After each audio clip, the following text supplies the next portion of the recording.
Nous allons voir un nouveau tutoriel sur jeanpierrevillade.com sur BP.Vente Pro 2020. Toujours dans notre thématique des traitements particuliers, nous allons voir les échéanciers et les lettres de relance. Alors, au niveau donc des lettres de relance, déjà vous avez un premier paramétrage à effectuer dans le menu paramètres et informations société. Donc ici, quand je suis dans paramètres, alors là je vais relancer l'Open Guide. Voilà, information société. Vous avez après donc ici dans règlement et relance. Voilà, vous voyez ici dans règlement, vous avez relance. Et ici, vous pouvez donc paramétrer. Voilà, donc moi je l'avais déjà touché puisque on avait vu les informations société. Non, moi c'est 5 par défaut, hein. Donc là, vous pouvez modifier à partir de combien de jours après je dirais la facture. Éventuellement, vous voulez donc lancer une première relance. Moi je l'avais modifié. Vous voyez, j'ai mis 15 jours à chaque fois.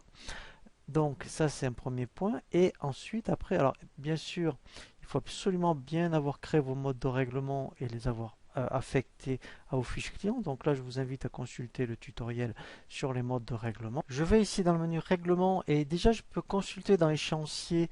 Ici vous voyez tout ce qui est non réglé par exemple. Et après, parce que là je ne sais pas si effectivement le client est en retard ou pas. Donc après je clique dans le menu impression. Et ici, j'ai des éditions par échéancier par client, où là, après, bien effectivement, ça va me donner, vous voyez, voilà, mettons, je dis, ah, ben, je ne veux connaître que les clients dont les factures sont non réglées, je fais aperçu.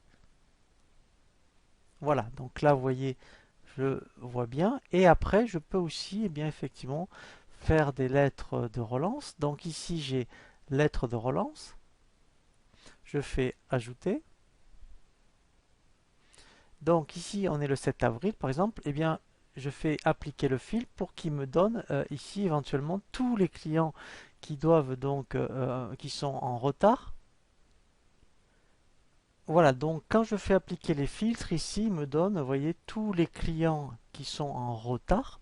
Donc au début, eh bien, on peut faire un premier niveau de relance. Donc pour ça, en fait, eh bien, quand on avait indiqué effectivement dans les paramètres société, voilà, vous voyez ici par exemple envoyer par mail, donc ça c'est par rapport au niveau 1. Donc là, ici, eh bien, je suis bien, vous voyez aussi au niveau 1. Donc là, je fais, vous voyez, donc valider et envoyer.